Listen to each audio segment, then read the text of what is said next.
नमस्ते, आप सभी का स्वागत है आज के इस कार्यक्रम में। कार्यक्रम आरंभ करने से पूर्व आपसे अनुरोध है कि कृपया ऊपर दिख रहे क्यूआर को स्कैन करके आप हमारी आर्थिक सहायता अवश्य करें। दूसरा कि आपके पास जेडी का मेंबर बनने का अवसर है और मेंबर बनने के लिए आप ज्वाइन करें हमारे सब्सक्रिप्शन प्लान्स। तो आइए आरंभ करते हैं। अभिषेक जी के साथ आज हम चर्चा करेंगे सामाजिक विषयों पर, और सामयिक विषय आजकल की तो राजनीति की है। तो भाई अभिषेक जी, ये बताइए कि केजरीवाल जी जो है वो 3 दिन से कैंपेन करने काहे नहीं निकले हैं? सबसे पहले संजय सर आपको प्रणाम, आपके सभी दर्शकों को, जयपुर डायलॉग्स के सभी दर्शकों को प्रणाम, नमस्कार, जय श्री राम। देखिए जी मैं तो केजरीवाल जी को बहुत अच्छे से जानता हूँ, तो वो निकलना चाहते थे। लेकिन आपने तो फ़िल्म सिलसिला देखी होगी, आपकी जवानी की बड़ी अच्छी फ़िल्म थी और उसका एक कालजयी दृश्य है जहाँ पर बिना नीला मंगल स आसमां। हाँ, तो वही बिना मंगलसूत्र के रेखा और जया भादुरी के इसमें मंगलसूत्र है, तो डिफ़रेंस तो आ ही जाता है। कहने का ये मतलब है कि देखिए भई, मैं आपको रियल बात बताता हूँ। अब हिमाचल से मान लीजिए राज्यसभा नहीं बन पाए सिंघवी साहब, तो इतना बड़ा काम करने के बाद तो राज्यसभा डिज़र्व करते हैं ना। नेगोशिएशन डील यहाँ तक होती है ना। अब दिक्कत कहाँ है कि संजय सिंह को हटाएँ। राघव चड्ढा भागा हुआ, वो आ ही नहीं रहा लंदन से, वो समझ रहा था खेल वो। बोला हमारी आँख खराब हो गई, हम अइबे नहीं करेंगे। ना हम आएँगे ना हमारा राज्यसभा छिनाएगा, जाओ। छीनोगे तो उस वक़्त सिम्पैथी में बहुत कुछ खोल देंगे, हम सीए हैं, याद रखना। एक-एक चार्टर्ड अकाउंटेंट जो है ना, एक-एक रुपया का हिसाब-किताब रखा है। तो सर केजरीवाल ने सोचा कि चलो अब त्यागा जाए, अब कब तक विपासना में पड़े रहेंगे। अरे जब तिहाड़ में ही मैंने विपासना के सारे गुण सीख लिए, तो अब विपासना जाने की तो आवश्यकता नहीं, और जब विपासना जाने की आवश्यकता नहीं, तो स्वाति की भी क्या आवश्यकता है। तो ये कारण है पहला तो।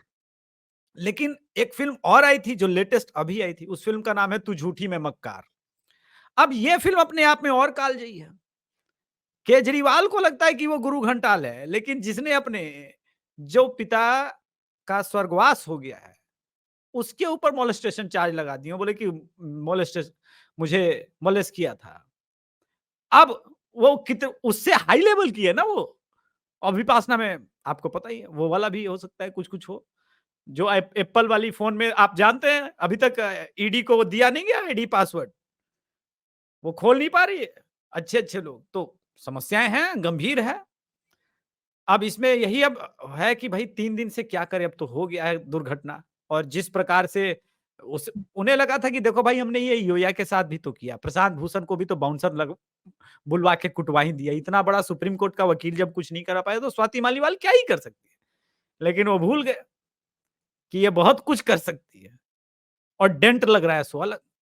तो अब मैटर को सॉर्ट आउट किया जा रहा है।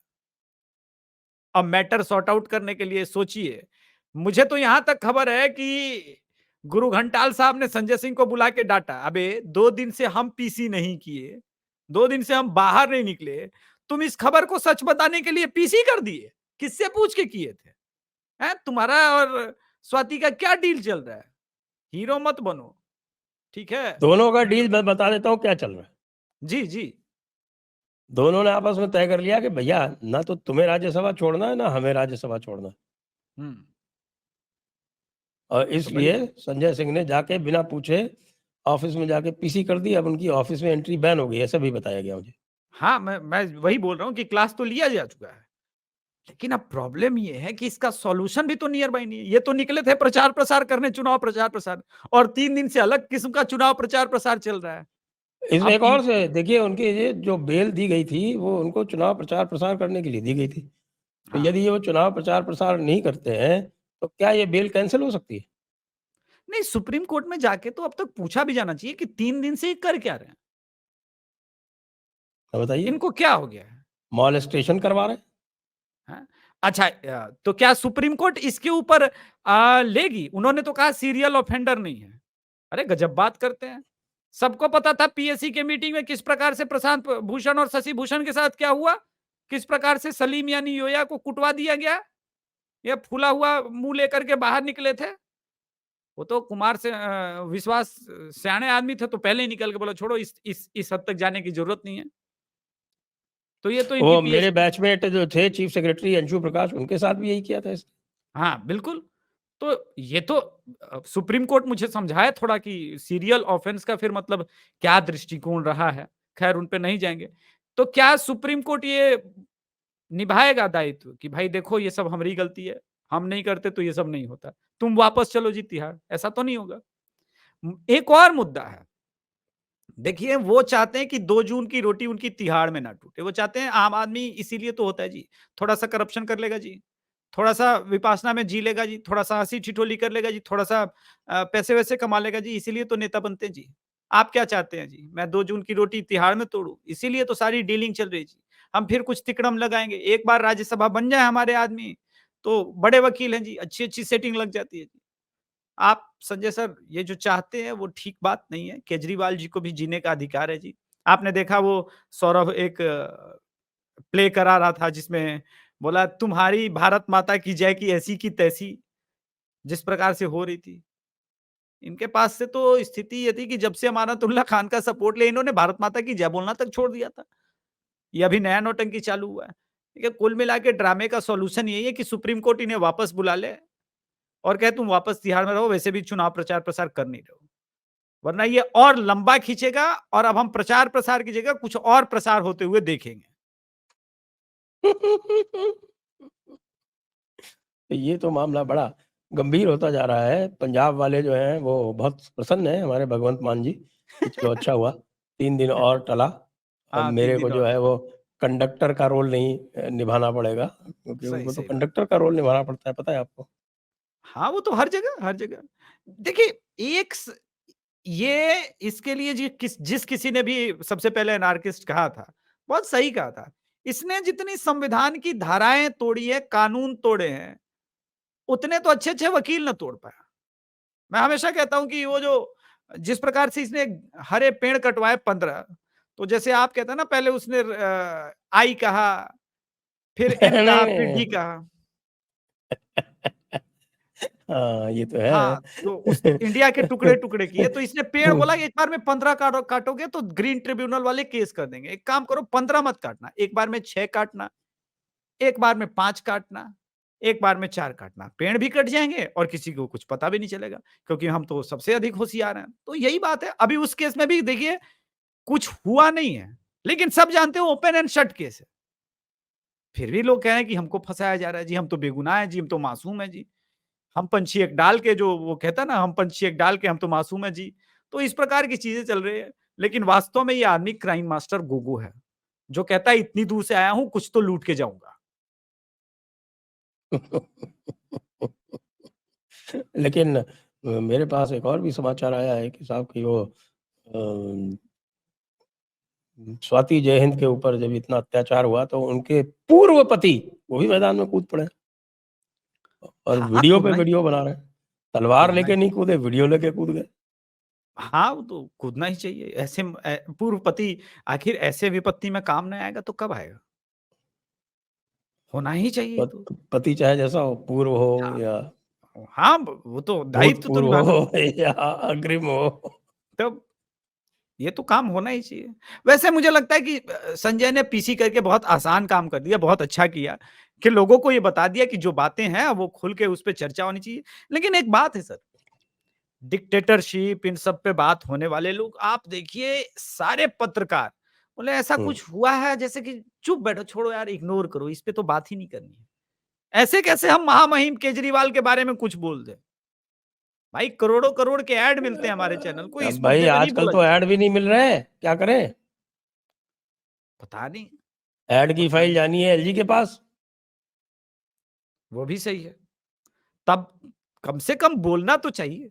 बात तो हो इस पे कि आखिर क्यों है आखिर प्रचार-प्रसार के लिए निकले 3 दिन से क्यों नहीं कर रहे? खुलेआम मैं स्वाति मालीवाल के साथ मुझे पता है वो किस किस प्रकार की वो कोई सिम्पैथी नहीं रखता। लेकिन भाई फिर भी एक राज्यसभा की मेंबर हैं और कैसे मार देगा ये पीए? कितना हिम्मत वाला है भाई? उसको तो अब तक भाई जेल में होना चाहिए। राज्यसभा के अध्यक्ष माननीय उपराष्ट्रपति को भी इसका संज्ञान लेना चाहिए। बिल्कुल लेना चाहिए। मैं सोच रहा था कि अब तक ये क्यों नहीं ये इश्यू हुआ है? लेकिन स्वाति मालीवाल ही सोच रही है कि चलो डरा धका धमका के काम बन जाता है तो बन जाता है। लेकिन एक बार सर क्या है ना कि रिश्ते हो या डोरी गांठ अगर पड़ जाए तो खुलने में तो वक्त लगता है। और यहाँ तो अब नेगोशिएशन चलेगा और नेगोशिएशन का फायदा देखना है किस प्रकार से किसको मिलता है। अभी तो बेचारे थोड़ा-थोड़ा फॉर्म में आना आरंभ हुए थे, हाँ, लेकिन ये बिल्कुल मामला उल्टा ही पड़ गया। थोड़ा पूरा ही बहुत प्रचार किया नहीं था और ये सब गड़बड़ हो गया। तो हम इनकी क्या कहूँ इसको, श्रद्धांजलि दे देते हैं। हाँ, दे ही दिया जाए अब ऐसे में बचा ही इनके पास क्या है सर? मैं तो बहुत इनको पहले श्रद्धा श्रद्धांजलि से छोड़िए, कुछ अब नहीं दूसरे रखा। जो श्रद्धांजलि के जो दूसरे पात्र हैं, उनकी चर्चा कर लेते हैं थोड़ी-सी। जो जी। आप पता है कि आजकल सर्वे का बाज़ार गर्म है और सबसे तगड़ा सर्वे जो इस समय मार्केट में चल रहा है, वो 2-3 लोगों का चल रहा है। एक तो हमारे योया जी का चल रहा है, एक पुण्य प्रसून वाजपेयी का चल रहा है। रवीश जी नहीं बना रहे क्या कोई सर्वे? देखिए बड़ा खिलाड़ी बाद में आता है। बड़ा खिलाड़ी बाद में आएगा। पहले इन लोगों को तो छोड़ लेने दीजिए। देखिए सर, सबसे पहले पुण्य प्रसून वाजपेयी जी की बात करते हैं। हुँ। जब समाज का 70% है 1 मिनट खैनी ठोक ले सर, उनके स्टाइल में। जब समाज का 70% आदमी हाशिए पर होगा, तो खैनी हुँ। ठोकने के अलावा क्या काम है? और क्या होता है मन में एक ख़्याल आता है, ये कमाल की चीज़ है सर। इसको हम लोग बीबीसी बोलते हैं बिहार में बुद्धिवर्धक चूर्ण। तो क्या होता है अच्छा। राजेंद्र प्रसाद भी खाते थे। हुँ। आदमी बुद्धि। कपोल कल्पना में खो जाता है सर। हुँ। अब देखिए जिसके जीवन का एक ही सपना हो कि आँखों के सामने मोदी सरकार को गिरते देखे, तो हमारा मस्तिष्क जो है ना वो सैचुरेशन मोड में जब जाता है ना तो वो सपने दिखाता है जो आपकी इच्छा है वो पूरी नहीं कर सकता, उसी प्रकार के सपने दिखाता है। तो ऐसे खैनी ठोकते-ठोकते सोचे कि 70% समाज हाशिए पे है तो ब्रेन ने दिखाया कि भाई मोदी सरकार हार गई है, राहुल गांधी पीएम बन गए हैं और पूरी तरह से पुण्य प्रसून वाजपेयी को गाजे-बाजे के साथ एक बड़े न्यूज़ चैनल में फिर से एंट्री मिल गई है। आहा! करते हुए उठे और बोला अरे यार इस पे तो एक शो रिकॉर्ड करना चाहिए। फिर उन्होंने बोला कि 1 मिनट तो नमस्कार, आज बात करेंगे क्या मोदी सरकार थरथरा गई है? क्या अमित शाह और जो कॉन्फ्लिक्ट चल रहा है योगी आदित्यनाथ के बीच में, उसने उत्तर प्रदेश में भाजपा की लुटिया डुबा दी है? आप लोग चैनल को सब्सक्राइब कर लीजिएगा, अभिषेक तिवारी शो और जयपुर डायलॉग्स। पुण्य प्रसून पे ज्यादा जाइएगा मत, लेकिन मैं सिर्फ उसकी आत्मा को लेके आया था। कुल मिला के लब्बो-लुआब ये है कि इस वक्त पसीने छूट गए हैं आदरणीय प्रधानमंत्री जी के। उन्हें समझ में नहीं आ रहा है कि क्या किया जाए। जो आंकड़े हैं वो स्पष्ट हैं कि कम वोटिंग के बाद 3 चरणों में बीजेपी हारी है और इसका जोश देखा जब वोटर्स ने तो चौथे चरण में बम्पर वोटिंग हो गई और ये बम्पर वोटिंग भी बीजेपी के अगेंस्ट में हो गई। अब बीजेपी आप तय मानिए कि 180 से ज्यादा जाएगी नहीं। लेकिन संजय सर 180 का जो फिगर है ना एनडीए का, हाँ। इसको 2 से मल्टीप्लाई कर दीजिएगा वो आसपास रिजल्ट रहेगा 4 तारीख को। देखिए ये लोग भाई देखिए, होप। ये तो है ना, पुण्य प्रसून वाजपेयी का रिकॉर्ड ही है। मैंने हाँ, शायद आपसे चर्चा भी की होगी कि वो पिछली बार जो है उन्होंने एग्ज़िट पोल आ जाने के बाद में अपना एग्ज़िट पोल किया था और उसमें जो है 145 से 152 सीटें दी थी उन्होंने। जी। आई कितनी? 303। 303 एग्ज़ैक्ट डबल, डबल है। एग्ज़ैक्ट डबल है। तो और एग्ज़ैक्ट डबल है। तो इस बार अगर वो 180 तक बढ़ गए हैं, तो फिर तो हमें उनका स्वागत करना चाहिए। योया जी भी 227 तक बढ़ गए हैं, आपको पता है? उनका भी बता देता हूँ, उनका भी बताता हूँ। वो तो सोचिए योया तो 227 दे रहा है। हुँ। इसका मतलब ये है कि कम से कम उसमें 150 ऐड करेंगे तो हो सकता है 400 पौने 400 का लक्ष्य हो जाए। देखिए योया का ये है, देखिए संजय जी जो सांस्कृतिक राष्ट्रवाद का पतन हुआ मोदी काल में, उसके बाद तो मध्य प्रदेश और जो अभी रुझान आ रहे थे, हमने तो सर्वे सही किया था कि मध्य प्रदेश बीजेपी हार रही है, राजस्थान हार रही है, छत्तीसगढ़ में। लेकिन इस सांस्कृतिक राष्ट्रवाद के बीच में जो ये ईवीएम ही कैप्चर कर ले रहे हैं अपने घर से। मैं देखिए मैं आपको एक बात बताता हूँ। मैं जानता हूँ कि इस वक़्त 7 आरसीआर रोड जो जिसका नाम भी बदल दिया गया है, वहाँ पर ईवीएम की मैन्युफैक्चरिंग हो रही है। मैंने खुद अपने सपने में, आप तो जानते हैं सुबह का स्वप्न कभी झूठा नहीं होता। मैंने सुबह-सुबह वो स्वप्न देखा कि कैसे योगी जी, हिमंता बिश्व शर्मा, अमित शाह जी अपनी लॉरियों में भर के खुद गाड़ियां चला के ईवीएम की सप्लाई कर रहे हैं। लेकिन ये जनता उस ईवीएम से भी मोदी सरकार को हरा के दिखाएगी। मैं मानता हूं कि मोदी सरकार की हालत बहुत खराब है। 220 222 सीटें आएंगी, उसमें अगर आप 150 ऐड करना चाहते हैं तो आपकी मर्जी है, लेकिन उससे ज्यादा आएगी नहीं। वो एडिशन मैं क्यों बताऊं। लेकिन संजय सर, इन दोनों का सर्वे एक तरफ, एक शॉर्ट क्लिप प्रदीप गुप्ता का भी आया। राजदीप जी सरदेसाई की हालत देखने वाली थी जब उसने ये कहा कि I don't see any changes between 2019 election and 2024 election. Numbers I will not reveal. Exactly यही सेंटेंस था। हम भी नंबर्स कहां रिवील कर रहे हैं, अभी तक हमने नंबर्स रिवील नहीं किया, हम संभावित बात कर रहे हैं। एंड बिलीव मी कि मैं इस बात से 100% एग्री करता हूं कि मैंने 2019 और 24 में अधिक चेंज नहीं देखा है, लेकिन राम मंदिर का जो अंडर करंट है या ग्रेविटी है, उसके बारे में अभी हम आकलन कैसे करें, वो तो रिजल्ट के बाद ही होगा। इसलिए मैं अयोध्या गया था। मेरा स्पष्ट रूप से मानना है कि कुछ स्टेट में अगर कम हो रही, तो कुछ स्टेट में मेजर डेवलप है। और आपने 320 का आपने भी आंकड़ा दिया था, उसके थोड़ा आसपास। मैं अभी 315 320 के आसपास का एक एस्टिमेटेड, मुझे लगता है कि वही आंकड़े रहेंगे, 400 नहीं पहुंचे। लेकिन वो अपवर्ड रिवाइज हुए तेलंगाना के बाद से, क्योंकि तेलंगाना में हाँ सुनामी आ गई है। हाँ, मैं वही कह रहा हूँ। अब वो रिवीजन है। अब वही बात है ना कि लेकिन हमको ये कैसे पता, जो लोग आंख बंद करके बोल रहे हैं कि सहारनपुर तो बीजेपी हार गई। अरे भाई, बसपा का वोट साथ में पिछली बार था, इस बार नहीं है। कितना डेंट लगा, कितना नहीं लगा। अमरोहा में 3.5 लाख बीएसपी के वोटर हैं। तो वो कोई काउंट, मतलब वो काउंट करेगा ही नहीं करेगा, ऐसा भी नहीं है। स्थिति तो ये है कि अभी हम ये भले बात करें कि बीजेपी समवेयर 70 हो सकती है यूपी में, लेकिन वास्तविकता ये है कि रामपुर को और संभवतः मुरादाबाद को छोड़ दे तो कॉन्फिडेंस से समाजवादी पार्टी और कांग्रेस एक भी सीट पे ये दावा नहीं ठोक सकती कि मैं जीती ना हूं। हालांकि रामपुर में भी दावा ठोकना थोड़ा सा गलत होगा, 51% ही वोट हुआ है। तो ये दावे का बेस क्या है? अच्छा, कम वोटिंग हुआ तब भी बीजेपी हार रही है।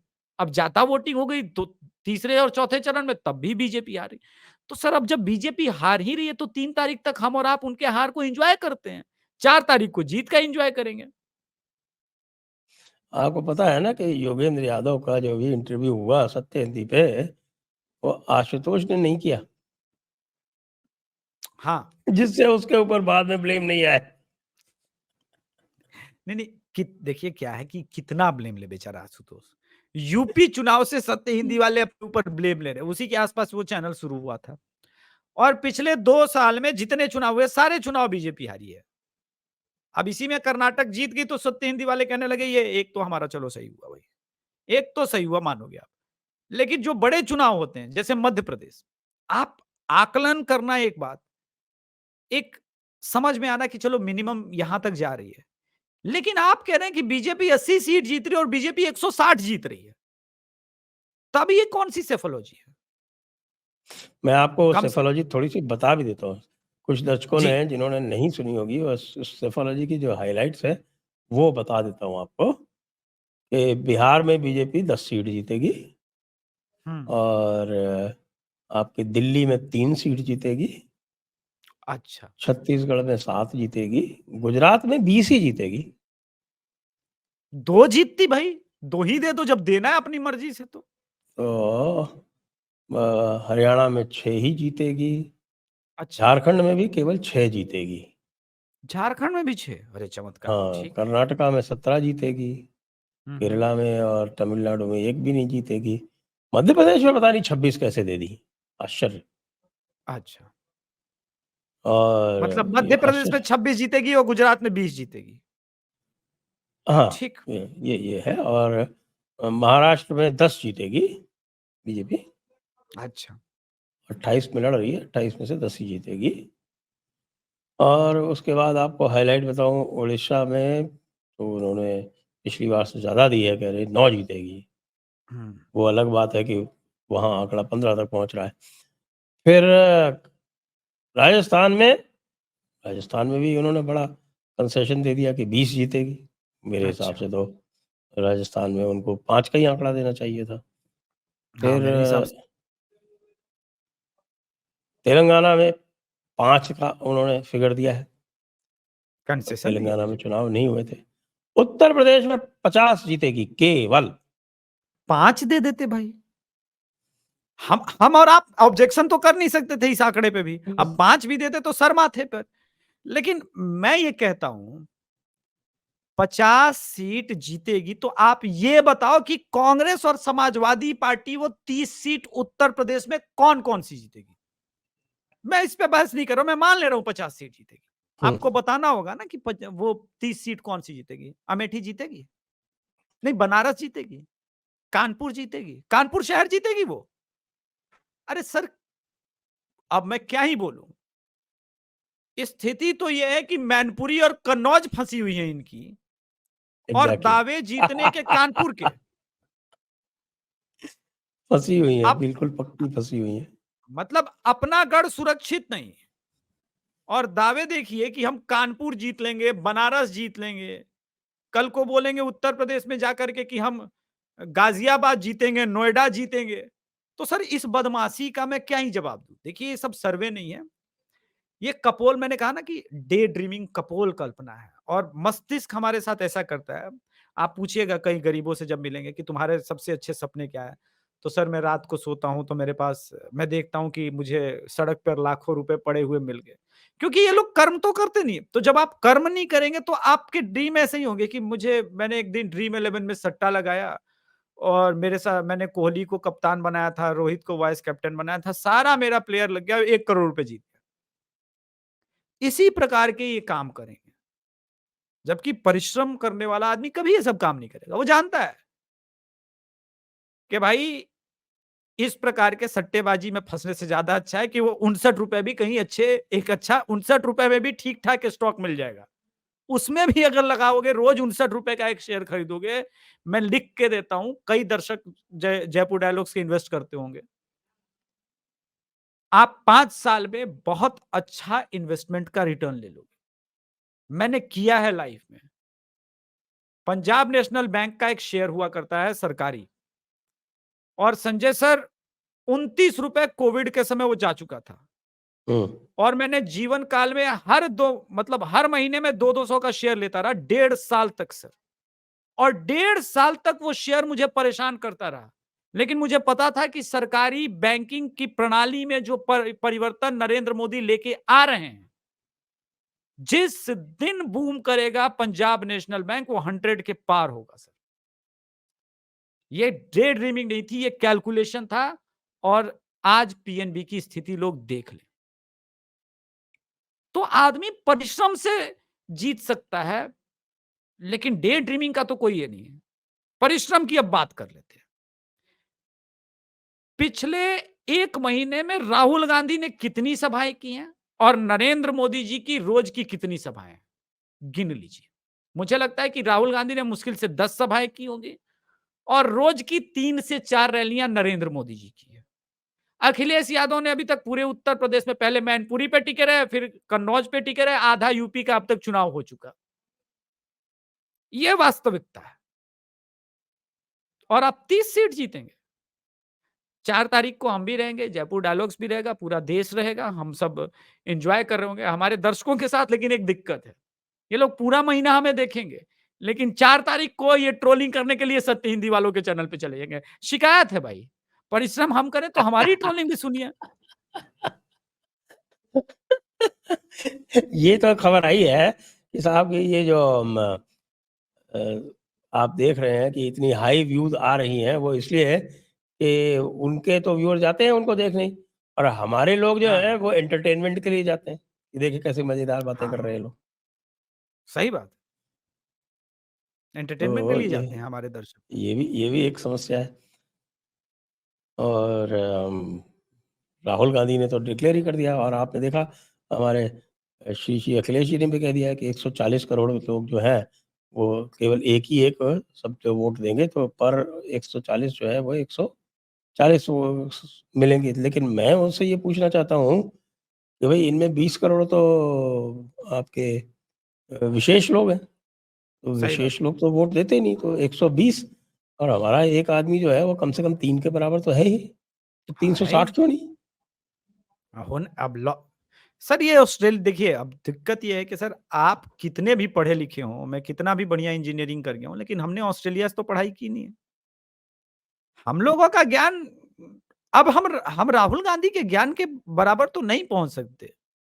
पिछले 10 साल से मीडिया जिस प्रकार से परम ज्ञानी राहुल बाबा को लॉन्च कर रहा है। आज मुझे मिल गए थे एक मीडिया के बड़े वरिष्ठ पत्रकार जो कह रहे 70 साल का तजुर्बा है जनाब। मैं आपको बताऊं बिहार में बीजेपी और एनडीए 20 सीट नहीं जीत रही। मैंने बोला सर एक काम करते हैं, वकील साहब के पास चलते हैं और 10-10 लाख की शर्त लगाते हैं। अब मेरा कॉन्फिडेंस देख करके जब मैंने कहा कि मुझ जैसा युवा 10 लाख का शर्त लगाने को तैयार है, वो हिल गया। बोले क्या बकवास कर रहे हो तुम, अपने 10 लाख गंवाने को तैयार हो? मैंने बोला गवा देता हूं सर, कोई दिक्कत नहीं है। आप शर्त लो तो लगाओ 20 सीट पे कि बीजेपी और एनडीए बिहार में 20 से ऊपर नहीं जाएगी, मैं 10 लाख देने को तैयार हूं।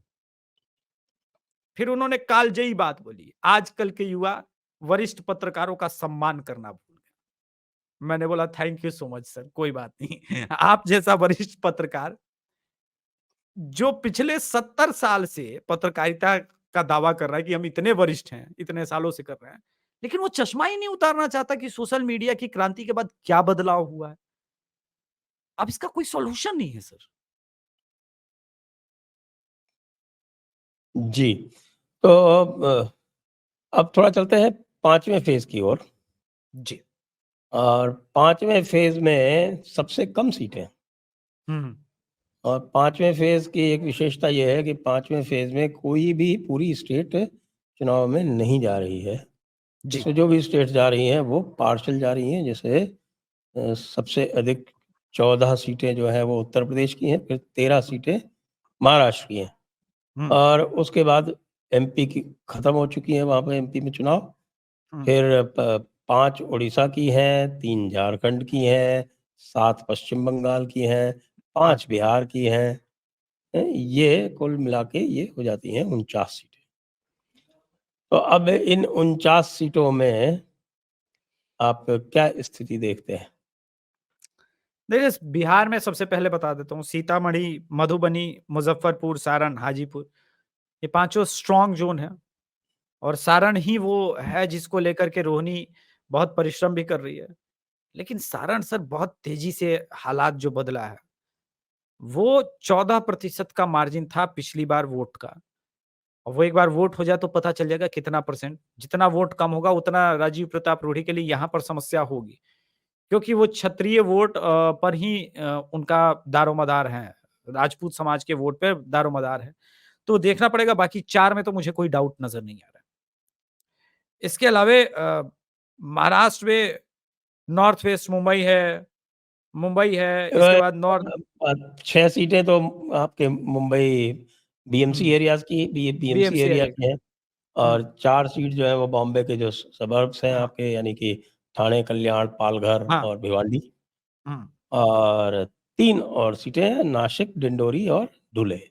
हुँ, ये 13 सीटें जो हैं ये चुनाव के लिए जा रही हैं, और वहाँ पर एक नैरेटिव अवश्य चल रहा है, और देवेंद्र फडणवीस ने भी स्वीकार किया है कि थोड़ा-सा वहाँ पे मराठा पोलराइज़ेशन है बीजेपी के विरुद्ध।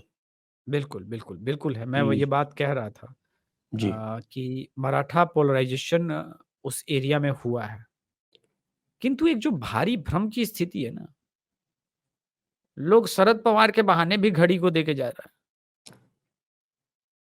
अब ये जो सिंबल का इश्यू एनसीपी अजीत और एनसीपी शरद पवार के बीच का जो चल रहा है ना, बड़ा अजीब है।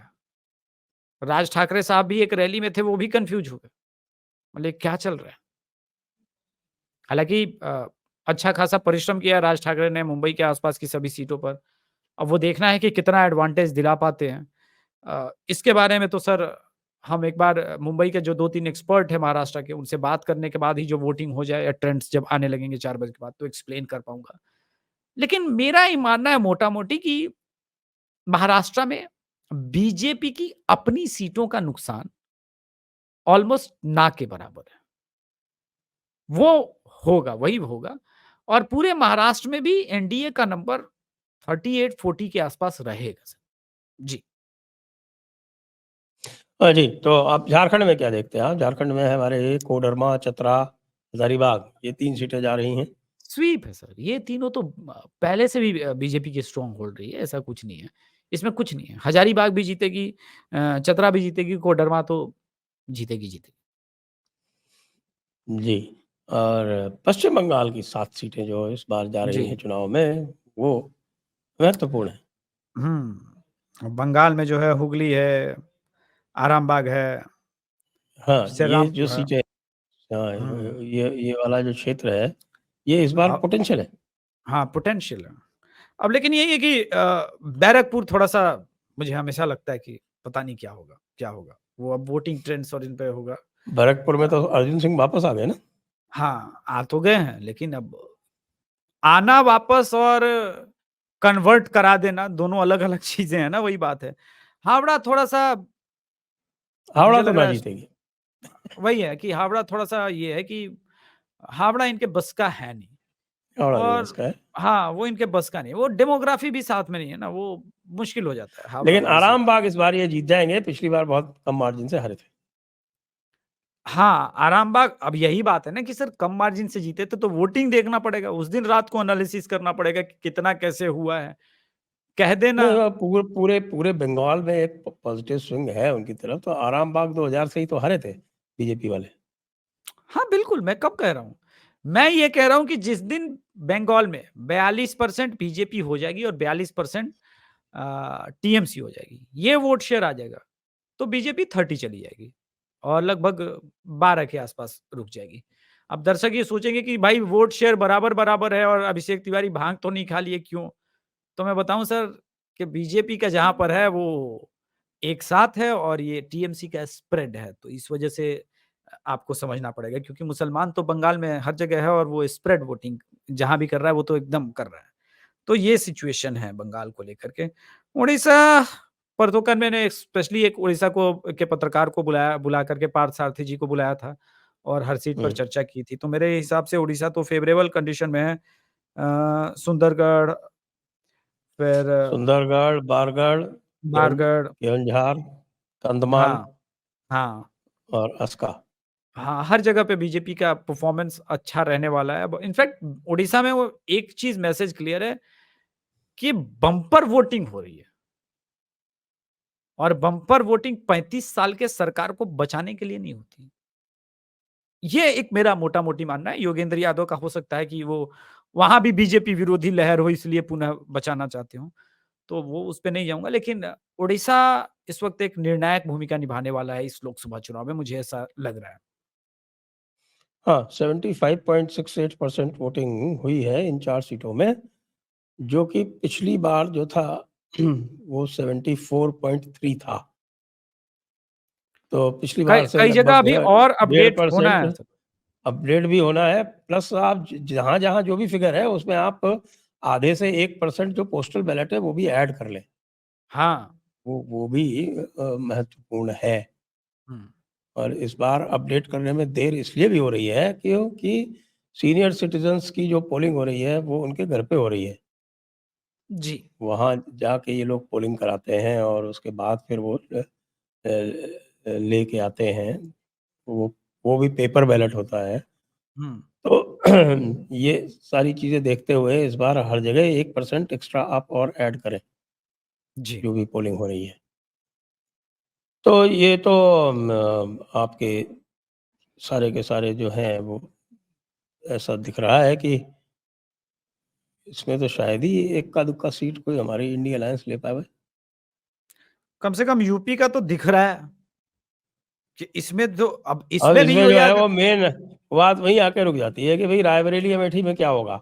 यही 2 सीटें ऐसी हैं जो इंडी अलायंस जो है जिस पे उम्मीद कर सकता है। बाकी जो सारी की सारी सीटें हैं मैं आपको बता दूँ उधर से आप शुरू हो जाइए लखनऊ, मोहनलालगंज उसके बाद बाराबंकी, कैसरगंज, गोंडा, फैज़ाबाद, रायबरेली, कौशाम्बी अमेठी, कौशाम्बी, फ़तेहपुर और उसके बाद फिर आपकी 4 सीटें बुंदेलखंड की। और क्या। तो इनमें तो केवल यही 1-2 सीटें बची हुई हैं। तो सर पश्चिम बंगाल में इंडी अलायंस को एक भी सीट नहीं मिलनी, ओडिशा में एक भी सीट नहीं मिलनी, झारखंड में ये तीनों सीटें नहीं मिलनी, नहीं बिहार में मिलनी। भी अगर थोड़ा बहुत है तो एक सारण सीट पे है, बाकी कुछ है नहीं। महाराष्ट्र में हाँ, जहाँ-जहाँ शिवसेना की सीटें हैं, वहाँ पर कॉन्टेस्ट 1, 3-4 जगहों पर है। हुँ। शिवसेना की ये सीटें हैं, मुंबई की भी शिवसेना की दोनों सीटों पर कॉन्टेस्ट है, हाँ, ये वो तो होगा ही। मानना पड़ेगा। लेकिन लेकिन अब तीनों वही बात है सीटों ना कि 2 सीटों पे तो इसमें है ही। राज ठाकरे ने जो इम्पैक्ट डाला है, वो कितना बनता है? मराठा को कितना जो नाराज़ थे, उनको कितना अपनी तरफ लेके आए हैं। राज ठाकरे का ऐसे तो रोल लोगों को समझ में नहीं आया, लेकिन मुझे हमेशा से एक इंटरेस्टिंग बात मुझे लगता है कि राज ठाकरे अगर बीजेपी के साथ कोलैब होता है जब, तो जो इम्पैक्ट होगा, वो क्या होगा? क्योंकि अभी तक राज ठाकरे के लिए जो प्रमोशनल है एक्टिविटीज़, वो कभी हुई नहीं। वैसे राज ठाकरे के जो उत्तर भारत विरोधी जो उनकी छवि रही है, तो इसलिए वो दुधारी तलवार भी हो सकते हैं, इसीलिए उनको साथ में सम्मिलित नहीं किया गया है। वो बाहर हाँ, से वही ही समर्थन कर रहे हैं। वही बात वही है ना कि इसीलिए अभी साथ में नहीं किया है और सर क्या है ना राजनीति में कभी बाला साहब ठाकरे भी लुंगी का विरोध करके ही आगे बढ़े हैं। ठीक है, वो होता है, वो राजनीति की शुरुआत होती है, सबकी कहीं न कहीं ऐसे वापस आएँगे हिंदुत्व की बात पर पूरे देश को एक कर लेंगे, कोई दिक्कत नहीं है। जी, और और तो बिहार फिर वाली अब एक हम बात से मैं इत्तेफ़ाक रखता हूँ, जो राज ठाकरे ने बोली है, कि जो जी। मुझसे प्रश्न पूछते हैं कि बिहारी के बारे में ये बोला, वो बोला, फलाना बोला। आप बिहार के अपने लीडर से प्रश्न क्यों नहीं पूछते कि आपको क्यों मुंबई आना पड़ रहा है 35 साल से? Being a Bihari, I agree with Raj Thackeray कि भाई ये हमारा काम है, अपना जॉब है अपने लीडर से पूछना कि तुमने ऐसी स्थिति क्यों बना दी कि हमें मुंबई जाना पड़ रहा है, केरला जाना पड़ रहा है, तमिलनाडु जाना पड़ रहा है। इसका जवाब दो ना। ये बात तो सही है। दूसरी बात जो बंगाल में महाराष्ट्र में घुसपैठ को लेके जो बात कही है, वो भी एग्ज़ैक्टली सही है। बांग्लादेशी अगर महाराष्ट्र में है, तो महाराष्ट्र का बॉर्डर तो सर बांग्लादेशी मुसलमानों के से कहीं दूर-दूर तक लगता नहीं। तो पलायन का ट्रेन तो कहीं से चल के आया है ना। अब वो कर्नाटक तक पहुँच रहे हैं, देश तक। तो ये तो थ्रेट है ना सर। इससे तो खुद बिहारी हिंदू परेशान है। तो इस पे तो अब बात होनी चाहिए। कोई गलत बात नहीं। तो अंत में 2 हाई वोल्टेज सीट्स जो है, उनकी बात कर लेते हैं। अमेठी और रायबरेली, जो इस राउंड में चुनाव जहाँ होने हैं। देखिए अमेठी तो अमेठी में तो हाँ, आप ही बताएँ। नहीं, आप जो बोल रहे थे ऑलमोस्ट ठीक ही बोल रहे थे, मैं समझ गया हूँ आप क्या बोलना चाह रहे थे कि राजकिशोर जी ने पहले ही बोल दिया कि ये तो दान कर देंगे वापस। तो चुनाव पहले हार चुके हैं। अब रही बात ये कि रायबरेली का क्या होगा? तो रायबरेली का मार्जिन घटते-घटते 1.5 लाख पर आ ही चुका है। अब बात ये है कि राहुल गांधी और पूरा परिवार मिल कर के क्या वो चुनाव जीत पाएगा? देखिए, हमको ये देखना पड़ेगा कि विधानसभा में जो वोटिंग हुई है, उस ट्रेंड पर अगर टिकता है, तब तो राहुल गांधी नहीं जीतेंगे। और मैं ये मान के चलता हूँ कि उस ट्रेंड पर नहीं टिकने का कोई लॉजिक नहीं है। एक तो योगी जी प्लस मोदी जी प्लस राम मंदिर और जिस प्रकार से रायबरेली को लाइफ टाइम इग्नोर किया गया है। बदलाव होना चाहिए। अब देखना पड़ेगा क्या होता है। हाँ, तो अभी जो अमित शाह की जो मीटिंग्स हुई हैं, उनका क्या इम्पैक्ट? अमित शाह अमित जो है वो अदिति सिंह को उन्होंने अपने यहाँ अपने पास बुलाया, बात किया और जी, मनोज पांडे के घर गए। मनोज पांडे घर गए हैं। हाँ। बड़ा वामपंथियों ने वो फ़ोटो दिखाया मनोज पांडे के घर का कि चलो ये देखा। अब रही बात समाजवादी पार्टी के वहाँ के बड़े नेता रहे हैं, ब्राह्मण रहे हैं और रायबरेली में ब्राह्मणों के ही वोट पे तो सब कुछ टिका हुआ था ब इतने दिनों से। अब वो भी डेंट लग रहा है तो भाई मैंने वही कहा ना कि ओवरऑल जो साइन है, वो राहुल गांधी के लिए कहीं से फ़ेवरेबल नहीं है। और अगर अदिति सिंह और पांडे जी लग जाते हैं, मन के साथ, तब तो भाई बहुत समस्या है, बहुते समस्या है। क्योंकि अदिति सिंह के पिताजी और दिनेश प्रताप सिंह इनका आपस में काफ़ी एक कॉन्फ्लिक्ट रहा है, इतिहास है। हुँ। आपस में झगड़े का। बिल्कुल, बिल्कुल। और इसलिए अदिति सिंह जो थी वो ढीली पड़ी हुई थी, सामने कहीं दिखाई नहीं पड़ रही थी। अभी जब अमित शाह की सभा हुई है तो वो भी थी वहाँ पे सभा में। जी। यद्यपि उनसे बुलवाया नहीं गया, लेकिन वो उस समय सभा मंच पर उपस्थित थी। हुँ। तो यदि अदिति सिंह और मनोज पांडे मन से लग जाते हैं, जब अमित शाह ने जब ये संभाल लिया है, तो मुझे लगता है मन से लगेंगे ही लगेंगे। हाँ, वो भी तब बात क्या है। स्थिति बनेगी? बहुत मुश्किल हो जाएगा, तब मुझे लगता है कि अमेठी फाइनली अच्छा, दूसरा बीजे एक और डेवलपमेंट हुआ है आपके, राजा भैया भी बीजेपी के हाँ, साथ आ गए हैं। और राजा वो तो आए भैया की सीट वही ऊंचाहार और आपके प्रतापगढ़, अ, प्रतापगढ़। रायबरेली प्रॉपर और ऊंचाहार इनके बगल की लगती है। देखिए, हुँ, कुंडा और बाबागंज दोनों सीटें जो हैं ये कौशाम्बी में लगती हैं। हुँ, और ये दोनों जो है वो आपकी इनकी जो पार्टी है, अम, राजा भैया की, वो एमएलए है, वो वहीं वहाँ और कोई जीतता ही नहीं। सही उनके बात पक्के वोट हैं। प्लस उनका जो प्रभाव है वो बगल में भी है। है, प्रतापगढ़ पार्लियामेंट्री सीट है, में भी है थोड़ा बहुत, है, और रायबरेली में भी है थोड़ा बहुत। बिल्कुल। तो ये जो 3 डेवलपमेंट हुए हैं पिछले 3-4 दिन में, अ, इससे क्या समझा जाए? मैं इसीलिए तो सर यूपी पे कभी भी दर्शक मुझसे कई बार पूछते हैं कि अभिषेक जी कितना नंबर दे रहे हो? मैंने बोला मैं मिनिमम मान के चलता हूँ, लेकिन मैं ये नहीं कहूँगा कि 80 की 80 नहीं हो सकती। असंभव नहीं है। क्योंकि जो दिख रहा है ना वो एकदम बदलाव होते हुए। हमने देखा जौनपुर कैसे संभला। घोसी को लेकर के बात हो रही थी, घोसी को लेकर के कितनी तेजी से योगी आदित्यनाथ जी ने वहां पे हालात बदले। इसी प्रकार से गाजीपुर को लेकर के देखिए किस प्रकार से ब्राह्मण और क्षत्रिय दोनों को मनाने का लगातार प्रयास हो रहा है। भूमिहार को लगातार वहां पे से मनाने का प्रयास हो रहा है। तो जो चीजें हैं उसके हिसाब से तो यही लग रहा है कि कहीं हो भी ना जाए, लेकिन फिर भी मैं मानता हूं कि कुछ सीटें रहने देंगे, कुछ सीटें जीत जाएंगी महागठबंधन। लेकिन जो रायबरेली प्रॉपर को लेकर के वो बहुत डेंजर में है सर। अगर रायबरेली में वोटिंग हमेशा ही कम होती है वैसे, लेकिन रायबरेली में वोटिंग 65 पार कर गई, तब सर नहीं बचेगी। राहुल गांधी एक और सोचा कि अब जब खराब ही खत्म ही करना है, उनका एक फेवरेट डायलॉग है ना, बाय बाय टाटा खत्म। तब बोलेंगे वो कि अमेठी खत्म कर दिया, रायबरेली उसके बाद बोलेंगे बाय बाय यूपी टाटा खत्म, बाय बाय खत्म। वो बोलेंगे फिर। तो वही, अब तो ऐसा लग रहा है कि ये कहीं 350 तक नहीं पहुंच जाए इस तरह से, अगर इस रेट से चलती रही तो। सर क्यों मैं ये कह रहा हूं कि एक तरफ ये है जहां पर हम ये बातें कर रहे हैं कि बीजेपी की ये सीटें तो श्योर शॉट आ रही हैं, और जो बातें कर रहे हैं कि ये सीटें हार सकती है वो उसमें ये है कि फंसी हुई है।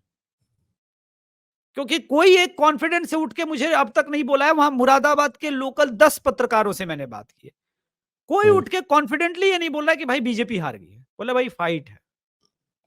नहीं अब नहीं नहीं लोकल नहीं, वहां तो देखिए, अ, समाजवादी ने रुचि वीरा को जब से बनाया है, एक आप समझिए, देखिए साइकोलॉजी समझिए। सब लोग कहते हैं ना कि साहब कि मुसलमान पूरा का पूरा चला गया। हम्म, मुसलमानों की हाईएस्ट कंसोलिडेशन आज तक यदि हुई है तो वो उत्तर प्रदेश में हुई है 2022 में।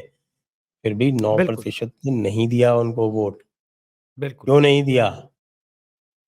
क्योंकि वो 9%, 10%, और मैं बल्कि मानता हूँ कि जो अखिलेश से थोड़ी उदासीनता हुई है, इस समय कम से कम 15-20% ऐसा है जो जहाँ मुसलमान सामने देखेगा तो कतई वोट नहीं देगा नॉन हाँ मुस्लिम बिल्कुल। को। अरे आप देखिए ना भैया, प्रयागराज में सर, प्रयागराज का देख लीजिए, सारे अतीक के समर्थक उखड़े हुए हैं, बोले इसी की वजह से तो बर्बाद हो गया अतीक अहमद। ये लोग जो मान के चल रहे हैं ना कि हम जीते हुए हैं, मुसलमान हमारे हैं, वो है नहीं। मुसलमान को जो इन्होंने मान लिया है कि इनका बंधुआ मजदूर है, हाँ, बहुत सारा है भी बंधुआ में है बंधुआ है भी इनका। नाइन मैं मानता हूँ। लेकिन ये सामने जब मुसलमान कैंडिडेट होता है तो 1 लाख 1.5 लाख तो वो ले ही जाता है।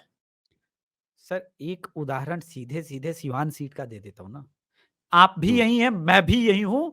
देख ले सिवान में मुसलमान वोट हिना साहब को मिलता है या आरजेडी को मिलता है। एक मुसलमान जो है आरजेडी के साथ नहीं जा रहा, पूरे सिवान का मुसलमान। ये हाँ, वास्तव वो तो आरजेडी से टिकट मांग रहे थे वो तो, हिना साहब के लिए। मांग ही रहे थे, नहीं मिला। उस चक्कर में किशनगंज की कांग्रेस फंस गई। अख्तर उल इमाम बोलता रहा ये तो मुस्लिम विरोधी लोग हैं, हिना साहब का टिकट काट दिया, पप्पू यादव का टिकट काट दिया। कांग्रेस बोला यार हमारी क्या गलती थी यार, जाओ हम पूरे बिहार में प्रचार ही करने नहीं जाएंगे। राहुल गांधी ने 4 चरण बीत गए, एक बार बिहार की तरफ नहीं देखा, बोला वहां प्रचार करने नहीं जाएंगे। खड़गे साहब गए थे समस्तीपुर सीट पर अपने कैंडिडेट के लिए प्रचार करने के लिए, मतलब कांग्रेसी कैंडिडेट नहीं था, वो माले का कैंडिडेट है वहां से, उसके लिए प्रचार प्रसार करने, सही माले नहीं, वहां पे राजद कहीं कैंडिडेट है, प्रचार प्रसार करने गए थे सांभवी के अगेंस्ट में। 5,000 लोग थे सर, 5,000।